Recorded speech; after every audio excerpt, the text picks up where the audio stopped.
প্রিয় শিক্ষার্থী বন্ধুরা, আসসালামু আলাইকুম। আশা করি আল্লাহর রহমতে আপনারা সকলে ভালো আছেন।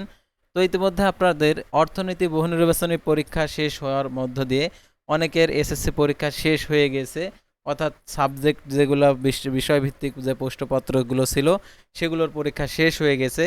তো এখন রেজাল্ট কবে দিবে, কতদিনের মধ্যে, সেটাও আপনারা জানতে পারবেন আজকের এই ভিডিওটির মাধ্যমে। আর এই ভিডিওটির মাধ্যমে আপনি দেখতে পারবেন আপনার আর কি যে বোর্ডেরই হয়ে থাকেন আপনার বোর্ডের কয়টি শর্ট কারেক্ট হয়েছে। তাই ভিডিওটি আপনার জন্য অত্যন্ত গুরুত্বপূর্ণ, তাই ভিডিওটি মনোযোগ সহকারে শেষ পর্যন্ত দেখতে থাকুন। আর আপনি যদি অল জব নিউজ বাংলাদেশ এই চ্যানেলে প্রথমবার এই ভিডিওটি দেখে থাকেন তাহলে আমাদের এই চ্যানেলটিকে সাবস্ক্রাইব করে রাখবেন, notification bell button all press করে রাখবেন, ভিডিওটিতে লাইক করে দেবেন। আর অবশ্যই আমাদের এই চ্যানেলটি জব রিলেটেড, যেহেতু আপনাদের এসএসসি পরীক্ষা খুব ভালোভাবে দিয়েছেন, তো রেজাল্ট আসলেই পাস হবে। পাস হলে আপনি যে কোনো চাকরিতে যোগদান করতে পারবেন। সাধারণত আপনারা পড়াশোনা করছেন চাকরির জন্য, তো চাকরি সংক্রান্ত যে কোনো আপডেট আমাদের all job news Bangladesh YouTube channel এবং ফেসবুক পেজে দেখতে পাবেন। আমাদের ফেসবুক পেজের লিঙ্ক ও ডিসক্রিপশন বক্সে দেওয়া রয়েছে, তো এখানে ক্লিক করে দিলে আমাদের ফেসবুক পেজে নিয়ে আসবে। তো আমাদের ফেসবুক পেজ এবং ইউটিউব চ্যানেলে যে সকল আপডেটগুলো জানতে পারবেন, সরকারি বেসরকারি এনজিও, ডিফেন্স, শিক্ষক নিয়োগ, sales, marketing, railway job, NGO job, এক কথায় সকল ধরনের নিয়োগ বিজ্ঞপ্তির আপডেট। তো আর আপনাদেরকে বিরক্ত না করে সম্পূর্ণ সার্কুলার আপনাদেরকে দেখিয়ে দিচ্ছি। তো দেখতে পারছেন আর কি সেট নম্বর হচ্ছে ঘ।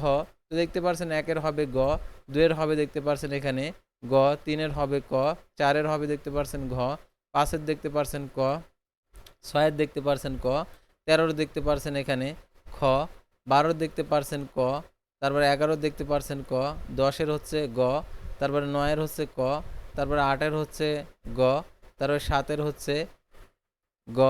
তো তারপর আমরা পরবর্তী পাতায় চলে যাব।